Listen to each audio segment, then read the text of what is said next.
नमस्कार, आप देख रहे हैं आरजे न्यूज़ के धर्म अध्यात्म कार्यक्रम में आपका बहुत बहुत स्वागत है। और आज हमारे साथ संत श्री आसाराम जी बापू के शिष्य रामा भाई हमारे साथ हैं। रामा भाई, आपका बहुत बहुत स्वागत है आरजे न्यूज़ पर। धन्यवाद। रामा भाई, हम ये जानना चाहते हैं आपका लगातार कार्यक्रम छत्तीसगढ़ में कई जगहों पर हो रहे हैं, किस तरह के हो रहे हैं और किन किन तहत के तरह हो रहे हैं और क्या कुछ उपदेश दिए जा रहे हैं? देखो, छत्तीसगढ़ में तो मैं अभी प्रवास पर हूँ। 25, 26, 27 रायपुर आश्रम में सत्संग हुआ। फिर यहाँ पर 27 शाम से 27, 28 और आज पूर्णिमा है। और ये बिलोदी आश्रम है, संत श्री आसाराम जी आश्रम बिलोदी, दुर्ग भिलाई में। ऐसे बापू जी के पूरे देश भर में 450 आश्रम हैं और समय समय पर पूरे देश भर में बापू जी के जो बताए हुए मार्ग पे सेवा प्रवृत्तियाँ चलते रहती है। बहुत सारी सेवाएं हैं, गौ सेवा है, बाल संस्कार सेवा है, ऋषि प्रसाद सेवा है, युवा सेवा संघ की सेवा है, महिला मंडल की है। साथ में बहुत सारी प्रवृत्तियां आश्रम के द्वारा चलाई जाती है। उसमें मुख्यतः जैसे अभी दिसंबर का महीना शुरू हुआ तो दिसंबर में लोग 20 दिसंबर से लेकर के 1 जनवरी तक लोग एक्साइटेड होते हैं कि न्यू ईयर आ रहा है। न्यू ईयर है, काहे का न्यू ईयर आ रहा है भाई? कैसा न्यू ईयर है? हमारा कोई नूतन वर्ष नहीं है, हमारा कोई न्यू ईयर नहीं है। लोग गोवा की टिकटें करवा रहे हैं, लोग होटल बुक करवा रहे हैं, लोग शराब की बोतलें ले करके और न्यू ईयर के लिए रात भर जागते हैं, डिस्को डांस पब पार्टी कर रहे हैं। तो आज की युवा पीढ़ी, आज की जनरेशन जा कहाँ रही है? ये कैसा न्यू ईयर है? ये कैसा सेलिब्रेशन है भैया? नूतन वर्ष हमारा आता है, वैसाख के महीने में आता है, वैसाखी मनाते हैं। महाराष्ट्र में उसे गुड़ी पड़वा के रूप में मनाया जाता है। अभी चारों तरफ ठिठुरती हुई ठंड है, वृक्षें अपने पत्ते झड़ रहे हैं, पतझड़ का मौसम है, खेतों में फसल अभी पकी नहीं है, आई नहीं है। तो वैसाख के महीने में नई कोपलें फूटती है, नया वसंत आता है, खेतों में फसलें आती है, ग्रह नक्षत्रों में परिवर्तन होता है। और हमारी भारतीय संस्कृति के अनुसार हम जो है वैसाख के महीने में हम नया वही खाता लिखते हैं और पुराना वही खाता बंद करते हैं। ठीक है, लेकिन आजकल अंग्रेज़ों का कैलेंडर चल रहा है, अंग्रेज़ों के त्यौहार चल रहे हैं, अंग्रेज़ों की परंपराएं चल रही है। क्रिसमस डे है क्या? क्रिसमस डे कुछ नहीं, वो नकली पौधा लेकर के आ जाते हैं और वो नकली पौधे से क्रिसमस मना रहे हैं। तो पूज्य बापू जी ने 2014 में ये तुलसी पूजन की प्रेरणा दी, सत्प्रेरणा दी कि तुलसी देखा जाए तो आध्यात्मिक दृष्टि से अगर तुलसी के बारे में अगर कहा जाए तो तुलसी एक पौधा नहीं है, तुलसी एक ऐसी औषधि है, एक ऐसे गुण उसके अंदर है कि करीबन 300 प्रकार की बीमारियां तुलसी से ठीक होती है। और उसमें देखा जाए तो बड़ी से बड़ी बीमारी कैंसर, जो कि आज देश में बहुत सारे लोग कैंसर से जूझ रहे हैं। तुलसी के पत्तों में, तुलसी के रस में वो ताकत है कि कैंसर जैसे रोग को भी ठीक किया जा सकता है। लेकिन आज तुलसी की महिमा को लोग भूल गए हैं। अगर लाना है घर में तो क्रिसमस ट्री नकली पौधा एक दिन लाओगे, न उसमें फल है, न उसमें पत्ते हैं, न उसमें जान है, न उसमें कोई सुबास है। तो असली चीज़ जब हमारे पास है तो हम नकली चीज़ों के पीछे क्यों भागें? ऐसे ही हमारे पास जब असली सुख है, ब्रह्मज्ञानी महापुरुषों का सत्संग है, ज्ञान है, ध्यान है, सेवा है, सुमरण है, सत्कर्म है, समाज की सेवा है, तो हम सेलिब्रेट करें तो उस रूप में करना चाहिए। ये क्या मतलब है कि गोवा जाएंगे, इधर उधर होटलों में जाएंगे, शराब पियेंगे, डिस्को डांस करेंगे न्यू ईयर में? हमारा कोई नया न्यू ईयर नहीं है। याद रखना, भारतीय संस्कृति जो वो संस्कृति है जहाँ बड़े बड़े ज्ञानी महापुरुष और भगवान का अवतार हुआ है, और ये पूरब की संस्कृति कहलाती है, पश्चिम की संस्कृति नहीं है। पश्चिम की संस्कृति ने तो उन्होंने जिनका वो आज सेलिब्रेट करते हैं और चर्च में जाकर के और यीशु मसीह के आगे मोमबत्ती जलाते हैं, ये वही लोग हैं जिन्होंने खुद ईसा मसीह को सूली पर चढ़ा दिया जब वो थे, उनकी बात नहीं मानी। और आज लोगों को धर्मांतरित करके इस छत्तीसगढ़ एरिया में कितना धर्मांतरण हो रहा है। लोगों भोले भाले मनुष्यों को, भोले भाले आदिवासी लोगों को भ्रमित करके और वो करते हैं। क्या ये सिखाया जीसस ने? जीसस ने प्रेम करना सिखाया, जीसस ने सेवा का उपदेश दिया है, लेकिन वो तो नहीं कर रहे हैं। तो देखा देखी कहीं ना कहीं आज की जो युवा पीढ़ी है इतनी उच्छृंग होते चली जा रही है, भोग विलासिता में इतनी लिप्त होते चली जा रही है, उसको फॉलो करते हैं। वो ज्ञान, ध्यान, सत्संग, सेवा, सुमरन, मेडिटेशन से उनको कोई लेना देना नहीं है। जो कि क्रियाजन्य सुख है, क्रिया के द्वारा आज थोड़ा सा सुख मिलेगा। शराब पिएंगे, लेकिन शराब के पीने के बाद क्या नुकसान होता है? नशा करने के बाद पूरा जीवन बर्बाद हो जाता है। नशे की गर्त में आज की युवा पीढ़ी जा रही है। और मुझे तो बड़ा अफसोस होता है इन सेलिब्रिटियों के ऊपर, इन बुद्धिजीवियों के ऊपर जो अपने आप को बड़ा बुद्धिमान समझते, बुद्धिजीवी समझते और जो एक आईना दिखाते हैं जो सेलिब्रिटी लोग हैं, जो बॉलीवुड के लोग हैं, वो इस तरीके का वो सेलिब्रेट करते हैं कि भाई न्यू ईयर आ रहा है, काहे का न्यू ईयर है, क्रिसमस मना रहे हैं, क्यों, क्या क्या संदेश देना चाहते हैं? ये संदेश देना चाहते हैं कि भारत की युवा पीढ़ी को आप बर्बाद करो, भारत की युवा पीढ़ी को आप नशे के गर्त में ले जाओ, शराब का और कबाब का और नशे का आदी बना रहे हो। देश किधर जाएगा, देश क्या सीखेगा? तो पूज्य बापू जी ने 14 फरवरी जैसे मातृपितृ पूजन दिवस से प्रारंभ करवाए हैं पूरे देश भर में, पूरे विश्व भर में मातृपितृ पूजन दिवस मनाया जाता है। ठीक उसी प्रकार एक विकल्प बापूजी ने दिया है कि आज की युवा पीढ़ी, आज का समाज सही दिशा में चले, आगे की दूरदर्शिता बापूजी की देखे। इसलिए आज तरह तरह की बीमारियां फैल रही है, कोरोना वायरस फैला हुआ है। तुलसी के पत्ते में कोरोना वायरस को मारने की क्षमता है। तुलसी के पत्ते जो 5-7 पत्ते रोज खाता है, एकादशी और द्वादशी अमावस पूर्णिमा को छोड़ करके, तो उसकी स्मरण शक्ति बढ़ती है, रोग प्रतिकारक शक्ति बढ़ती है, और तुलसी में बहुत सारे गुण हैं, तो उसकी गुणवत्ता जन जन तक पहुँचे। सर्वविदित एक बात है, शास्त्र की बात है कि जब हनुमान जी लंका में गए थे तो पूरी लंका को उन्होंने आग में झोंक दिया था, आग लगा दी थी, लेकिन एक घर छोड़ दिया था, वो विभीषण का घर था। और क्यों छोड़ा था? क्योंकि वहाँ तुलसी का पौधा लगा था। अर्थात ये प्रेरणा मिलती है कि जहाँ पर तुलसी का पौधा होता है वहाँ आसुरी शक्तियाँ काम नहीं करती, वहाँ पर भगवान की कृपा और भगवान की शक्ति काम करती है। अर्थात नकारात्मक ऊर्जा वहाँ नहीं आ सकती। आज लोग वास्तु की बात करते हैं, वास्तु के नाम पे बड़े बड़े लोग पैसे ठगते हैं। उसकी अपेक्षा घर में कितना भी वास्तु बड़ा दोष हो, वास्तु बिगड़ा हो, आप तुलसी का पौधा रखिए, आपका घर का पूरा वास्तु ठीक हो जाएगा। तो बापू जी ने तुलसी के महत्ता को समझाने के लिए ये 25 दिसंबर जो है वो क्रिसमस न मना करके आप तुलसी पूजन दिवस मनाइए। तो मैं इसी निमित्त पूरे छत्तीसगढ़ में लगभग मेरा 1 महीने का प्रवास है, जगह जगह पर ये सत्संग कार्यक्रम है, तुलसी पूजन अभियान है। तुलसी पूजन के निमित्त मैं इधर आया हुआ हूँ और तुलसी पूजन पूरे देश भर में मनाया गया 25 दिसंबर को। 450 आश्रमों और 1400 समितियाँ और करोड़ों करोड़ों जो बापूजी के साधक हैं, स्कूलों में भी, स्कूल भी दिल्ली की तरफ तो विद्यालय खुल गए हैं 9th क्लास से, तो बहुत सारे स्कूलों में भी हमने ये तुलसी पूजन दिवस मनाया। रामा भैया, सबसे बड़ी बात यह है कि जब भी विश्व गुरु भारत की बात होती है तब संत आसाराम जी बापू की बात आती है। विश्व गुरु भारत सप्ताह भी मनाया जाता है। किस तरह से देखते हैं लगातार लोगों से, जन जन से, नेता हो या अभिनेता हो या फिर सामाजिक कार्यकर्ता हो, लोगों को जगाने के लिए बापू के साधक उनके द्वार पर जाते हैं और लगातार उनको हिंदू जो रीति रिवाज है उनके बारे में बतलाते हैं। देखो, हमारे गुरुदेव संत श्री आसाराम जी बापू जी वो एक सनातन संस्कृति के रक्षक हैं और सनातन संस्कृति, वैदिक संस्कृति का ज्ञान प्रचार प्रसार करते हैं। आज से नहीं, 50 वर्षों से। हमारा देश जो है वो नेताओं से मार्गदर्शित नहीं होता है। नेता तो राजनीति करते हैं, वास्तव में ये हमारी भारत देश की वो परंपरा है जहाँ नेता लोग, राजा लोग गुरुओं के पास जाते थे। इतिहास अगर हम देखें तो राजा रामचंद्र जी थे, उनके गुरु वशिष्ठ जी थे। राजा कृष्णचंद्र जी थे, उनके गुरु सांदीपनि मुनि थे। तो जो भगवान के अवतार माने जाते हैं, उन्होंने भी ये प्रेरणा दी है कि इस समाज के अंदर, देश के अंदर और पूरे विश्व के अंदर अगर शांति लाना है तो वसुदेव कुटुंबकम की जो भावना है वो संत ही प्रकट करते हैं। और ऐसे संतों के मार्गदर्शन में अगर राजनेता राजसत्ता को चलाते हैं तो समाज में खुशहाली आती है, शांति आती है, भाईचारा आता है, सौहार्दपूर्ण जीवन जीने की कला ब्रह्मज्ञानी महापुरुष सिखाते हैं। तो बापूजी 50 वर्षों से नगर नगर, डगर डगर घूम करके इस भारतीय संस्कृति का प्रचार प्रसार करते रहे। देश भर में जितने भी आश्रम है वो सब उसी में।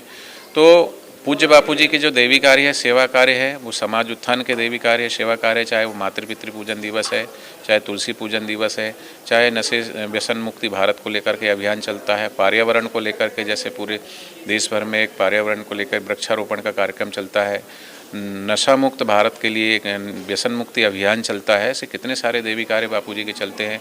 सैकड़ों बापूजी की गौशालाएं हैं जहां ऑर्गेनिक खेती की जाती है, जहां ऑर्गेनिक खाद का निर्माण किया जाता है, गौमूत्र के द्वारा, गोझरण के द्वारा, गोचंदन धूपबत्ती के द्वारा पोल्यूशन को भी कंट्रोल किया जाता है। तो ऐसे कितने सारे देवी कार्य हैं जो हमारे ऋषि मुनि और वैदिक संस्कृति के अनुरूप जीवन जीना बापूजी ने सिखाया। 2013 में जब बापूजी बाहर थे तब पूज्य बापूजी को पूरे भारत भर के जितने जितने ज्ञानी महापुरुष हैं, महंत हैं, संत हैं, मंडलेश्वर है, महाराष्ट्र में जो मुंबई नगरी है, माया नगरी, वहाँ पर एक बहुत बड़ा सम्मेलन हुआ था और संत सभा का पूज्य बापूजी को सभा अध्यक्ष बनाया था। क्यों बनाया था? क्योंकि सारे मंडलेश्वर और संत महंत ये जानते हैं कि बापूजी के प्रेरणा से, बापूजी के मार्गदर्शन में करोड़ों करोड़ों लोगों ने व्यसन छोड़े हैं, करोड़ों करोड़ों लोगों ने अपने जीवन को परिवर्तित किया है। आज अगर देश को कोई दिशा और दशा दे सकते हैं तो पूज्य संत श्री आसाराम जी बापू दे सकते हैं। लेकिन इतना बड़ा कुचक्र और इतना बड़ा षड्यंत्र इसलिए ही हुआ है कि बापूजी हमारे भारत की युवा पीढ़ी को मार्गदर्शन ना दे सके और ये पश्चिम की संस्कृति में भोगवादी संस्कृति को फॉलो करे। वो संस्कृति जहाँ सिर्फ और सिर्फ खाने पीनो, खाओ पियो, मौज करो। लेकिन भारतीय संस्कृति कहते हैं, बापूजी बोलते हैं, मानो तुझे याद नहीं तू ब्रह्म का अंश है, कुलगोत्र तेरा ब्रह्म है, सद ब्रह्म का तू वंश। हमारा मनुष्य जीवन का उद्देश्य क्या है, मनुष्य जीवन मिला क्या है, उस उद्देश्य को बताते हैं बापूजी। तो कहीं ना कहीं हमारी भारतीय संस्कृति को नष्ट करने के लिए, हमारी परंपराओं को नष्ट करने के लिए समय समय पर कभी मुग़ल आए, कभी अंग्रेज आए इस भारत संस्कृति को खंडित करने के लिए। तो अभी वर्तमान में पूज्य बापूजी का वर्चस्व और पूज्य बापूजी का देवी कार्य और सेवा कार्य पूरे देश भर में, पूरे विश्व भर में फैल रहा था। तो उसी को टारगेट करने के लिए एक बुरा अंतर्राष्ट्रीय षड्यंत्र हुआ ताकि बापूजी के आश्रम बंद हो जाए, सेवा कार्य बंद हो जाए। लेकिन संत और ग्रंथ कहते हैं कि संतों के कारज हरि आप सवारे। संत के जो कारज होते हैं वो संतों के अपने कार्य नहीं होते हैं, वो तो भगवान के कार्य होते हैं और भगवान उनकी रक्षा करते हैं और भगवान उसमें सहायता करते हैं। तो बापूजी के जाने के बाद भी, बापूजी के मार्गदर्शन में आज भी देश भर में जितने आश्रम हैं, जितनी समितियां हैं, जितने देवी कार्य हैं, जितने सेवा कार्य हैं, वो सुचारू रूप से आज भी चल रहे हैं बापूजी के मार्गदर्शन में। और हमें पूर्ण विश्वास है कि जिस प्रकार सेशन कोर्ट ने बापूजी के ऊपर जो आरोप तय किए थे, सेशन कोर्ट ने किया, उसमें 5 लोगों को दोषी करार दिया था, शिवा, शिल्पी, शरद और प्रकाश को। तो हाईकोर्ट में हमने अपील की थी, तो हाईकोर्ट से हमने उन 4 को बाइज्जत उनको बरी कर दिया कोर्ट ने। तो इसका मतलब साफ है कि जो सेशन कोर्ट ने निर्णय दिया था वो सर्वमान्य नहीं था, सही नहीं था, उसमें कुछ न कुछ त्रुटियां थी। तो जिस आधार पर उन्होंने केस बनाया, जिस आधार पर सज़ा सुनाई, तो वो आधार निराधार है। तो हमें आशा, हमें विश्वास है कि अब हाईकोर्ट से हमें जिस प्रकार उनको बाइज्जत बरी किया गया है, वो निर्दोष थे, ऐसे हमारे गुरुदेव भी निर्दोष है और हमारे गुरुदेव को भी हाईकोर्ट से बाइज्जत बरी किया जाएगा। निर्दोष तो हैं और बापूजी हम सब के बीच में जल्दी आएंगे। जी, रामा जी बात करें तो युवा है, युवा के ऊपर जो देश की है वो बागडोर उनके कंधों पर है। किस तरह देखते हैं युवाओं के लिए क्या कुछ खास है आश्रम में? युवाओं के लिए खास है, यहाँ पूज्य बापूजी की एक ऐसी संस्था है, पूज्य बापूजी का ऐसा देवी कार्य है कि यहाँ बच्चा जन्म ले उससे पहले माँ के अंदर क्या क्या चीज़ें संस्कार आना चाहिए। जैसे वैदिक संस्कृति में 16 संस्कार होते हैं, तो उसमें पहला संस्कार होता है गर्भाधान संस्कार। तो हम दिव्य आत्माओं को बुलाएं। आजकल दिव्य आत्मा नहीं, भटकती हुई आत्माएं जन्म ले रही है जो माँ बाप को दुखी करती है, परेशान करती है।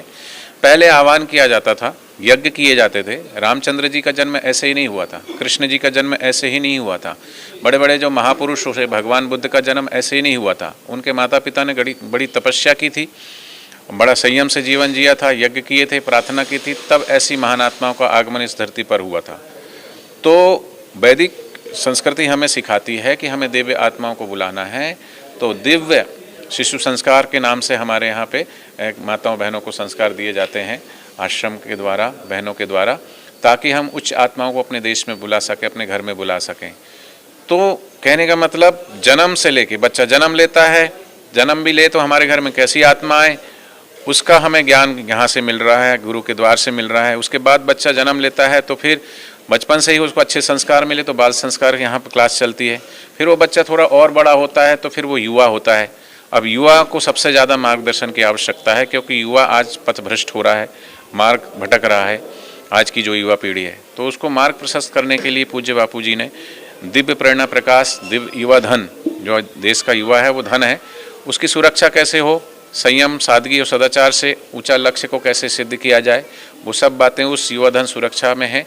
तो युवा धन सुरक्षा अभियान और युवा सेवा संघ का निर्माण बापूजी ने करवाया, जो पूरे अभी देश भर में 20,000 युवा भाई हैं जो देश में कार्य कर रहे हैं और उस युवा सेवा संघ से लोगों को जोड़ रहे हैं। तो जब तक हमारे पास, जिस प्रकार बोलते हैं कि हमने अगर कार बड़ी महंगी से महंगी ले ली और उसमें सब कुछ है, गाड़ी भी बढ़िया चलती है, पेट्रोल भी है, डीजल है, जो भी जिससे भी चलती है, सब कुछ है, चलाने वाला भी ठीक है, लेकिन उसके अंदर अगर ब्रेक नहीं है तो वो गाड़ी अनकंट्रोल हो जाएगी। ऐसे ही आदमी के पास सब कुछ है, सुख सुविधाएं हैं, सौंदर्य है, धन है, वैभव है, सब कुछ है, लेकिन उचित मार्गदर्शन नहीं है और जीवन में संयम नहीं है, तो जैसे गाड़ी खाई में जा सकती है, ऐसी जीवन भी नरक की ओर जा सकता है।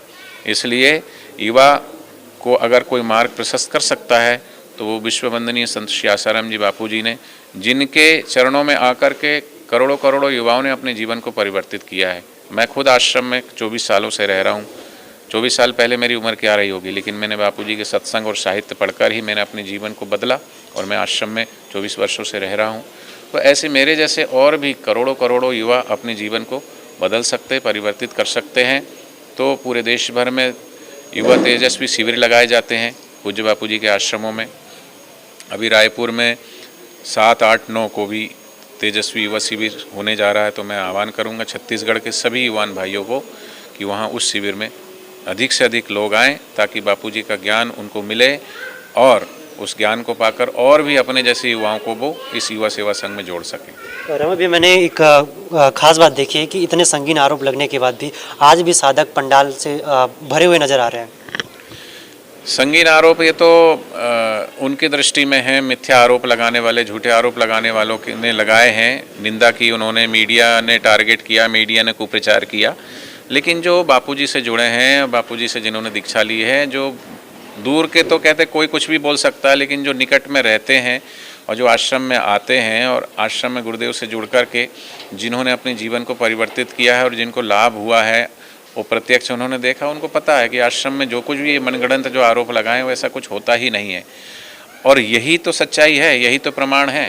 कहते ये सदगुरु का दर है, यहाँ मनमानी नहीं होती। निंदा करने वाले चाहे कितनी भी निंदा करे, सच्चे गुरु भक्तों को कोई परेशानी नहीं होती, क्योंकि सच्चे गुरु भक्त कहते हैं अरे निंदा को कुछ तो है बापूजी में, वरना बापूजी की दुनिया यूं ही दीवानी नहीं होती।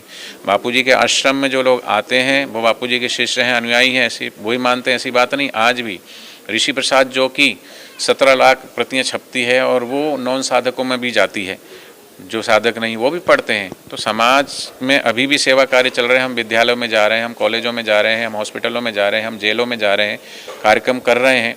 तो समाज भी अच्छे से जानता है कि बापूजी को एक टारगेट के द्वारा फंसाया गया है झूठे आरोप में, और इसलिए बापूजी का जो देवी कार्य, सेवा कार्य सबको पसंद है, अच्छे लगते हैं। चाहे वो मातृपितृ पूजन दिवस हो, चाहे वो फिर ये तुलसी पूजन दिवस हो, या फिर तेजस्वी विद्यार्थी शिविर हो, या युवा सेवा संघ, जो भी सेवा प्रवृत्ति है, गायों की सेवा है, जो भी है, वो सबको अच्छी लगती है। इसलिए पूरे देश भर में आज भी उसी तरीके से बापूजी के श्री चरणों में सबकी आस्था है, विश्वास है, प्रेम है। और इसलिए निंदकों ने चाहे कितनी भी निंदा करी, लेकिन साधकों की आस्था, उनका विश्वास, उनका धैर्य, उनका प्रेम को वो नहीं तोड़ पाए। और यही वजह है कि इतना कुप्रचार होने के बाद भी साधकों की संख्या घटी नहीं है।